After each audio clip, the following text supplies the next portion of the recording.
Si j'avais regardé cette vidéo il y a 10 ans, j'aurais économisé des années de tâtonnements et d'erreurs évitables. Des années à chercher ce que j'avais sous le nez sans le voir. Mais cette vidéo n'existait pas. Alors j'ai appris à la dure. Il y a des choses que je n'aurais jamais cru dire quand j'ai commencé, des vérités qui m'ont coûté cher à accepter, des leçons humiliantes. Mais ce sont exactement ces leçons-là qui m'ont rendu meilleur. Aujourd'hui, j'ai 10 ans de business derrière moi. Et dans cette vidéo, je te donne tout. Les raccourcis que j'aurais voulu avoir dès le départ, pour que toi, tu n'aies pas à tout réapprendre à la dure. Cette leçon, 10 ans condensés, c'est parti. Alors, pourquoi est-ce que je fais cette vidéo aujourd'hui? Parce que ça fait un moment que cette idée de vidéo tourne dans ma tête. J'ai fait des vidéos sur les publicités Amazon, des vidéos sur les niches, des vidéos sur les couvertures, les descriptions, les lancements, des vidéos techniques, des vidéos stratégiques, mais celle-là, je ne l'avais pas encore faite. Parce que certaines choses prennent du temps à formuler.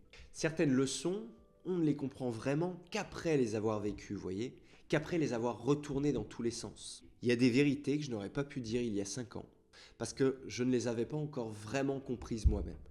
Ces 10 ans dans l'auto-édition, ça a représenté quoi concrètement? Des centaines de livres publiés, des dizaines de niches testées, des stratégies qui ont marché, d'autres qui ont complètement foiré aussi, des mois à très bien gagner ma vie et des mois où je me suis demandé si j'avais vraiment fait le bon choix ou si j'étais en train de me planter lamentablement. Oui, même moi j'ai eu ces moments-là, je ne suis pas infaillible et c'est important que tu le saches. J'ai même vécu une fermeture de compte qui générait 10 000 € par mois.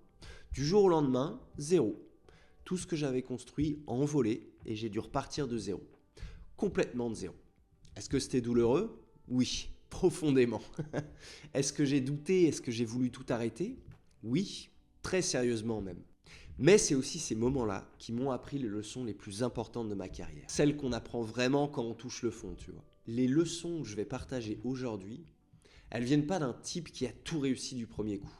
Absolument pas. Elles viennent de quelqu'un qui a vraiment traversé les hauts et les bas de ce business, qui s'est planté, qui s'est relevé et qui a fini par comprendre ce qui fait vraiment la différence. Donc ce que je vais te partager aujourd'hui, ce ne sont pas des conseils, ce sont des vérités.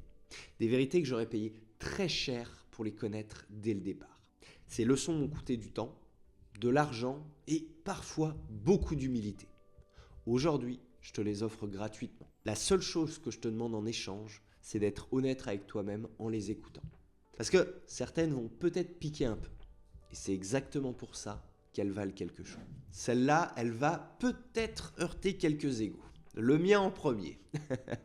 La première vérité, c'est que le marché a toujours raison. Toujours. Même quand tu penses qu'il a tort, même quand tu es convaincu que ton livre est excellent, même quand tu as mis des mois de travail dedans, et même quand tout le monde autour de toi te dit que c'est brillant. Si ça ne se vend pas, le marché t'envoie un message. Et ce message, il faut l'écouter. C'est la leçon la plus difficile à accepter en auto-édition. Parce qu'elle touche à l'ego. Elle le touche directement, brutalement. Et personnellement, ça, j'ai mis des années à l'accepter, d'accord? Vraiment. Je me souviens d'un livre que j'avais écrit, où j'y croyais profondément. J'avais vraiment bossé dessus très sérieusement. La couverture était soignée, la description était travaillée et j'étais aussi fier de ce livre. Et il ne s'est pas vendu. Ah, du tout. La première réaction que j'ai eue, c'est Amazon le problème. C'est l'algorithme, c'est les concurrents qui font n'importe quoi et qui inondent la niche, c'est les lecteurs qui ne comprennent pas la valeur de ce que je propose, bla bla bla bla bla bla bla. Vous voyez le truc? Tout le monde avait tort, sauf moi. C'est quelque chose d'humain, on est tous comme ça au début. On protège son travail, on protège son ego en fin de compte. Mais ça nous coûte vraiment cher, très très cher. Tant qu'on cherche des excuses à l'extérieur, on ne regarde pas ce qui ne va pas à l'intérieur. Et un jour, j'ai arrêté de chercher des coupables. J'ai arrêté de me battre contre le marché et j'ai commencé à l'écouter, à vraiment l'écouter. Et là, tout a changé. Parce qu'en fait, le marché, il te parle en permanence. En permanence, il t'envoie des signaux constants. Encore faut-il savoir les lire. Alors, concrètement, comment est-ce qu'on écoute le marché? Premier signal, les avis. Pas juste le nombre d'étoiles, le contenu des avis négatifs, ce que les lecteurs déçus te disent. Tout ça, c'est de l'or. C'est le marché qui t'explique exactement ce qui manque. Ce qui manque, ce qui ne correspond pas à ses attentes et ce qu'il voulait et qu'il n'a pas trouvé. Deuxième signal, la vélocité des ventes. Est-ce que ton livre vend régulièrement? Ou est-ce qu'il y a eu un petit pic au lancement et puis plus rien? Un livre qui vend régulièrement, c'est un livre que le marché valide. Un livre qui s'arrête de vendre, c'est un livre que le marché a jugé. Troisième signal, le comportement de tes concurrents. Alors, pas pour les copier, mais pour comprendre ce que le marché récompense. Quel type de livre cartonne dans ta niche? Qu'est-ce qu'ils ont en commun? Qu'est-ce que les lecteurs achètent vraiment? Pas ce que tu penses qu'ils veulent acheter, d'accord? Ces trois signaux-là, si tu les lis correctement, ils te disent tout. Tout ce dont tu as besoin de savoir pour ajuster. Pour ajuster, pour t'améliorer, pour construire quelque chose qui répond vraiment à ce que le marché attend. Et je vais te donner la phrase même qui a tout changé pour moi. Une phrase que je me répète encore aujourd'hui quand un livre ne performe pas comme je le voudrais. Cette phrase, c'est « ce n'est pas le marché qui a tort, c'est moi qui n'ai pas encore compris ce qu'il me dit ». Très puissante cette petite phrase. Tu verras, très puissante. Mais le jour où tu intègres vraiment ça, tu arrêtes de te battre contre le marché et tu commences à travailler avec lui. Et crois-moi, ça c'est une différence fondamentale. Fondamentale. Deuxième leçon de Tonton Stan. Et celle-là, elle va peut-être te soulager ou te déranger, ça dépend d'où tu es. La constance bat le talent à tous les coups, sans exception. Je vais te dire quelque chose que personne n'ose dire vraiment. Petit moment de vérité. Le talent en auto-édition, c'est surcoté. C'est très très surcoté. J'ai accompagné des centaines d'auteurs et les meilleurs écrivains que j'ai croisés, ceux qui étaient vraiment les plus doués, les plus créatifs, les plus brillants, c'est pas forcément ceux qui gagnent le mieux leur vie aujourd'hui. Je dirais même loin de là, très loin de là. Par contre, les auteurs qui durent, ceux qui construisent quelque chose de solide, ceux qui sont encore là au moins 5 ans après avoir commencé, ils ont tous un point commun, un seul, c'est qu'ils sont constants. Ils ne sont pas géniaux, ils ne sont pas exceptionnels, ils sont constants. Ils publient régulièrement, ils optimisent régulièrement, ils apprennent régulièrement, même lentement, même imparfaitement, mais ils avancent. Ils avancent tout le temps, sans jamais s'arrêter. Et j'ai vu l'inverse aussi, des auteurs brillants, vraiment des gens qui écrivaient vraiment bien, qui avaient une plume exceptionnelle et qui ont abandonné. Pas parce qu'ils manquaient de talent, mais parce qu'ils attendaient. Ils attendaient que les conditions soient parfaites. Ils attendaient d'avoir le temps. J'ai entendu quoi d'autre? Ils attendaient d'avoir de l'inspiration. Ils attendaient que leur prochain livre soit vraiment exceptionnel avant de le publier. Et pendant qu'ils attendaient, le marché avançait, la concurrence avançait et eux, ils restaient au même endroit.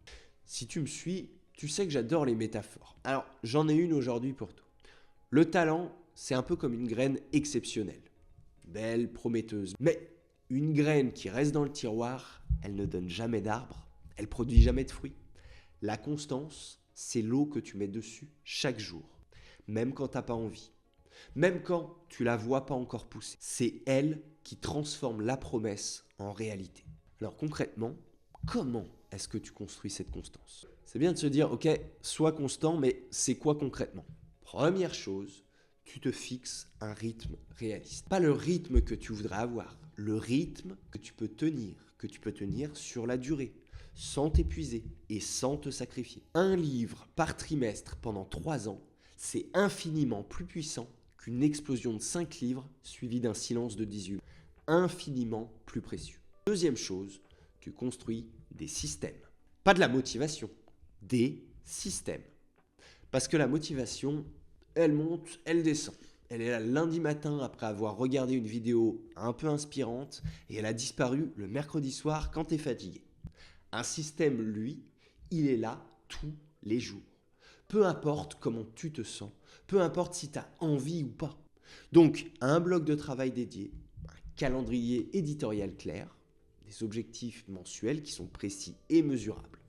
C'est pas glamour, je suis d'accord, mais c'est ce qui fait la différence entre ceux qui construisent quelque chose de solide et ceux qui restent éternellement dans le tiroir. Et je terminerai cette leçon avec une citation que j'aime beaucoup.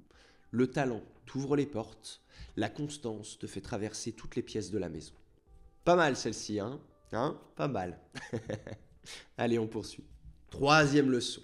Et celle-ci, elle est pour tous ceux qui n'ont pas encore publié. Ton premier livre sera mauvais. Point. Il sera mauvais.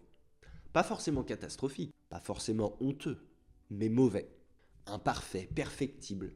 Et c'est exactement ce qu'il faut. Je vais te dire ce que j'aurais voulu qu'on me dise lorsque j'ai commencé. Mon premier livre, il était objectivement mauvais. La couverture était moyenne, la description elle était plate, le contenu manquait de profondeur et je l'ai quand même publié. Et ce livre mauvais, il m'a appris plus de choses que toutes les formations que j'avais suivies avant. Toutes. Parce qu'il y a des choses qu'on ne peut pas apprendre autrement qu'en faisant. Pas en lisant, pas en regardant des vidéos, pas en préparant. En faisant. Par exemple, comment les lecteurs réagissent à une couverture. Comment une description convertit ou ne convertit pas. Comment une niche répond ou ne répond pas. Tout ça, tu ne peux pas l'apprendre dans un livre. Tu ne peux l'apprendre qu'en publiant, en observant et en ajustant. Alors, je vais te parler un petit peu du perfectionnisme parce qu'en fait, c'est lui le vrai problème sous-jacent. Le perfectionnisme, c'est l'ennemi numéro 1 de l'auteur. Et pour le coup, il se déguise vachement bien. Il ne se présente jamais comme ce qu'il est vraiment. Il ne dit jamais « je t'empêche d'avancer ». Il te dit « attends encore un peu ».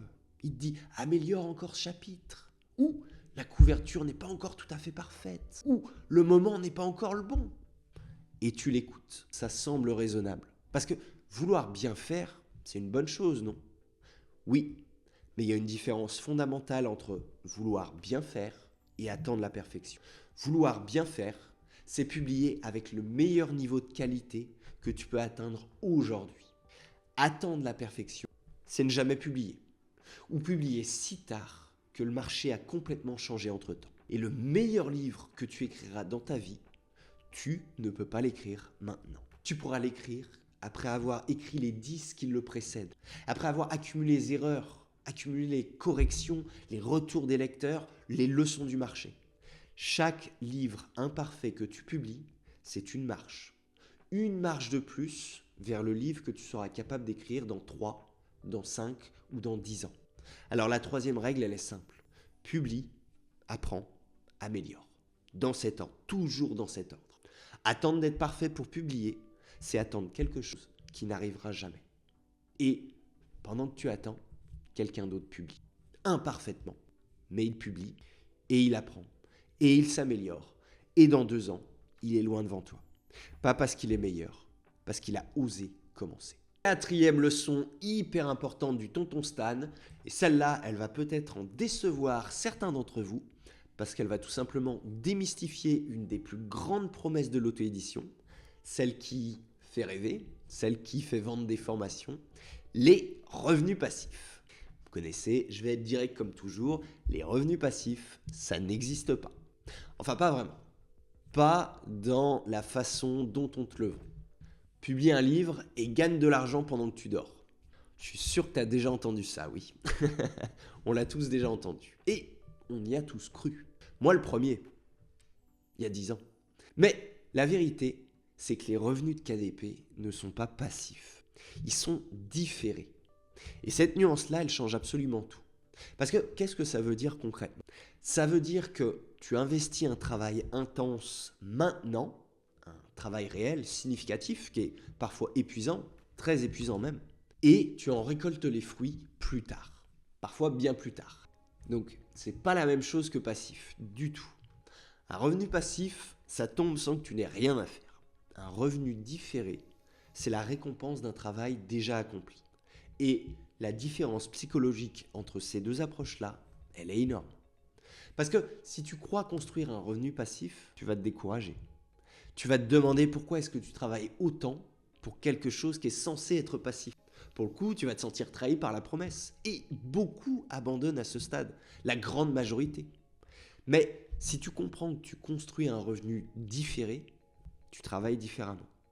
Tu investis, tu construis, tu acceptes que les fruits arriveront plus tard. Parce que tu sais que tu dois poser les fondations de quelque chose. Pour le coup, je vais te donner un exemple concret. J'ai des livres qui génèrent des revenus aujourd'hui. régulièrement, sans que j'intervienne dessus chaque semaine, ok? Et ça, pour le coup, ça ressemble à de la passivité de l'extérieur. Mais si tu comptes les heures que j'ai investies sur ces livres, l'écriture, l'optimisation, les pubs, les relances, tu comprendras que ce n'est pas vraiment passif, c'est différé. J'ai travaillé et je récolte maintenant. C'est très différent. Alors, concrètement, comment est-ce que tu changes ta façon de penser par rapport à ça? Déjà, arrête de te demander combien tu gagnes par heure aujourd'hui. Commence à te demander combien tu vas gagner sur les 3 prochaines années grâce au travail que tu es en train de faire maintenant. C'est ça le bon calcul pour le coup. C'est ça la bonne psychologie. Tu ne construis pas une rente, tu construis un actif.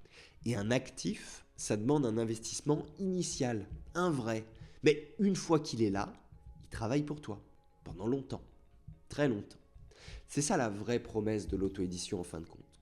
Pas gagne de l'argent pendant que tu dors des deux mains, pitrerie.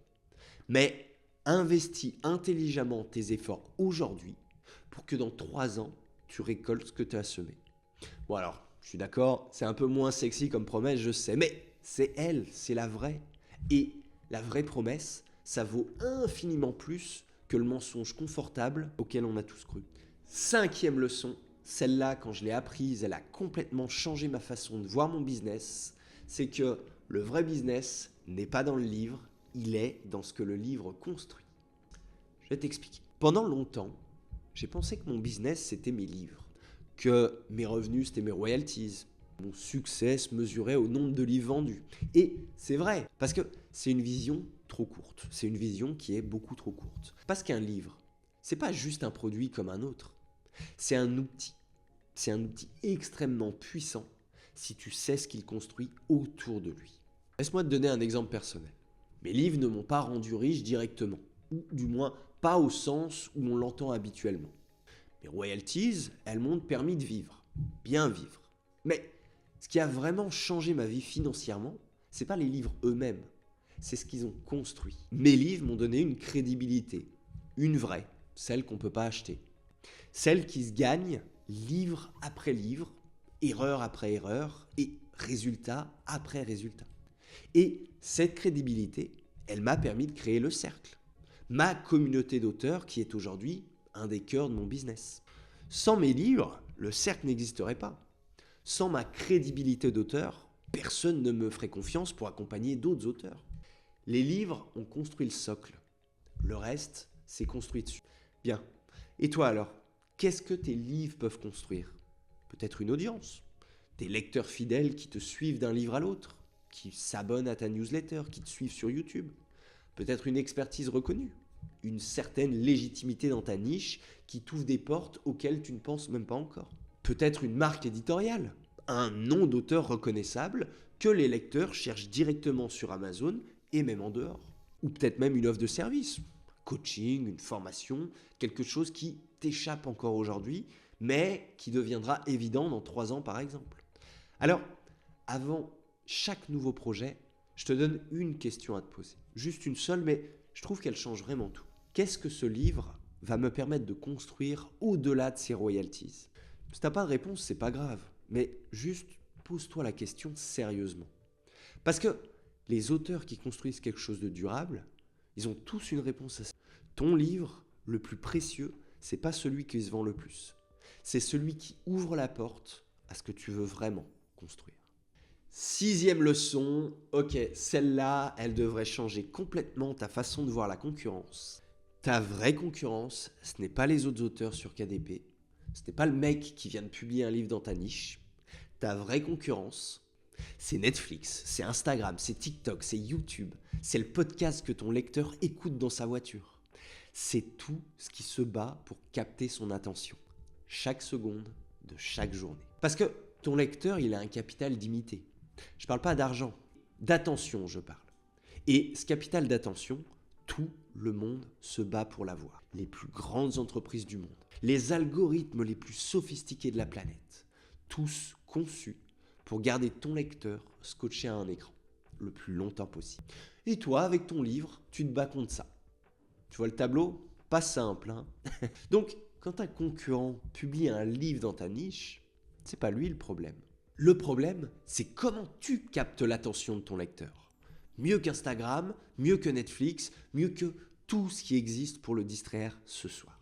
À nouveau, c'est le moment, je vais te raconter encore quelque chose. La vidéo s'y prête si bien. Il y a quelques années, j'étais obsédé par mes concurrents. Je surveillais absolument tout. Tous les nouveaux livres, tous les prix, les couvertures, les classements, les avis. J'y passais un temps, mais un temps incroyable. Un temps que j'aurais dû consacrer à créer, à construire et à améliorer mon propre travail. Et un jour, j'ai réalisé, pendant que je surveillais mes concurrents, que je ne créais pas, que je réagissais, je copiais, que je suivais. Au lieu d'innover, au lieu de me demander comment mieux capter l'attention de mon lecteur. En fin de compte, au lieu de me battre pour la vraie victoire. Je pense que cette prise de conscience, elle a changé pas mal de choses quand même. Parce que j'ai arrêté de regarder ce que faisaient les autres et j'ai commencé à me poser les vraies questions. Est-ce que ma couverture arrête le scroll? Est-ce que mon titre crée une curiosité irrésistible?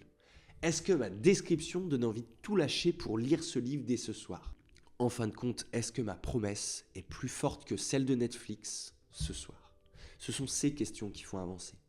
Pas « qu'est-ce que mon concurrent a fait de nouveau cette semaine ?» Non. Donc concrètement, 3 leviers pour capter l'attention. Levier numéro 1, le titre. C'est ta toute première bataille pour l'attention. Un titre qui crée une curiosité irrésistible, qui crée une promesse claire ou un bénéfice évident. Le lecteur doit comprendre en 3 secondes pourquoi ce livre est fait. Le levier numéro 2, c'est la couverture. C'est ta deuxième bataille. Elle doit arrêter le scroll.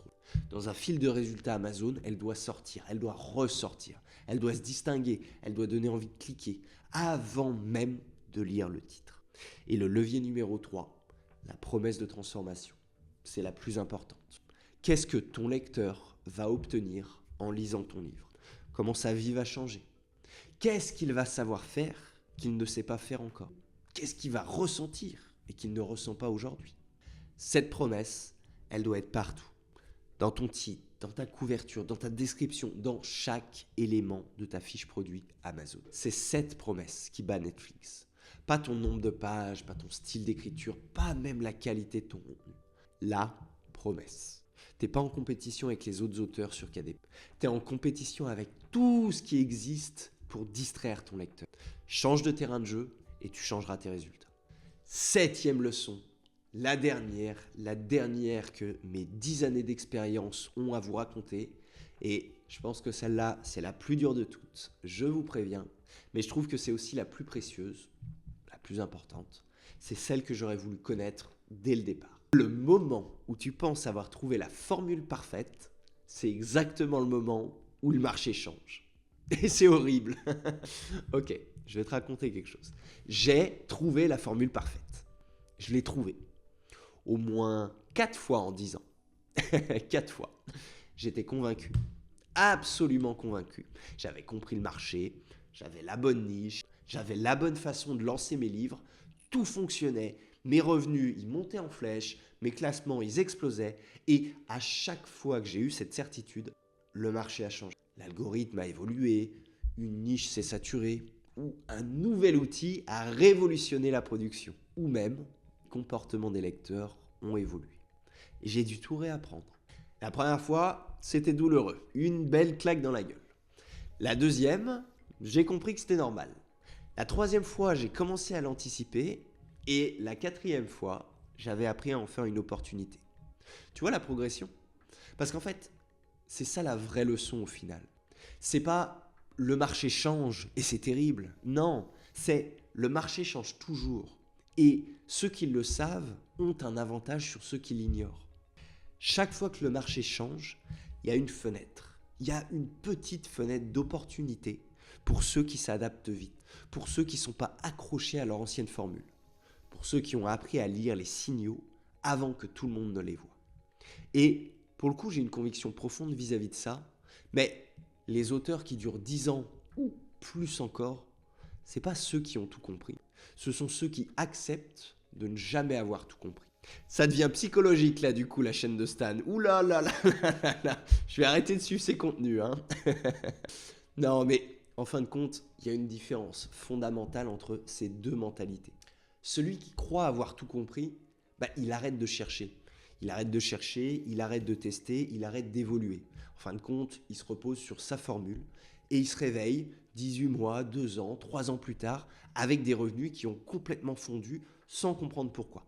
Celui qui accepte de ne jamais avoir tout compris, il reste curieux. Il reste curieux, il continue à tester, il continue à apprendre, il surveille les signaux du marché et il s'adapte avant que ce soit devenu obligatoire. Et cette adaptabilité, c'est une compétence, c'est pas un trait de caractère, ça se travaille. Concrètement, ok, comment est-ce que je cultive cette adaptabilité? Premièrement, tu traites ta zone de confort comme un énorme signal d'alarme. Quand tu te sens trop à l'aise, quand tout roule sans aucun effort, que tu n'as plus l'impression d'apprendre, c'est là que tu dois te demander, est-ce que je suis en train de prendre du retard sans même le voir? Premier point. Deuxièmement, tu restes en veille permanente. Alors, pas de façon obsessionnelle, n'abusons pas, mais régulièrement, tu regardes ce qui monte, tu regardes ce qui baisse, ce qui change dans le comportement des acheteurs, ce qui change dans les algorithmes ou même tout ce qui change dans les outils disponibles. Tu restes en veille. Troisièmement, et c'est peut-être le plus important, tu t'entoures de gens qui avancent. On sous-estime trop le pouvoir de son cercle. Parce que quand tu es seul, tu as tendance à voir ce que tu veux voir, à confirmer tes propres croyances, à ignorer tous ces signaux qui dérangent, tu vois. Mais quand tu es entouré de gens qui testent, qui partagent, qui remettent en question, tu vois le marché différemment. Tu le vois un petit peu plus clairement. Et je terminerai avec ça pour cette dernière leçon. L'humilité en auto-édition, ce n'est pas une qualité morale, c'est une compétence de survie. Les auteurs qui durent ne sont pas ceux qui ont tout compris. Ce sont ceux qui acceptent chaque jour de ne pas encore tout comprendre et qui continuent quand même. Voilà, 10 ans d'auto-édition condensés en 7 leçons. Juste 7 leçons. Pour certaines, j'ai mis des années avant de les comprendre. D'autres m'ont coûté cher, assez cher, mais toutes m'ont rendu meilleur.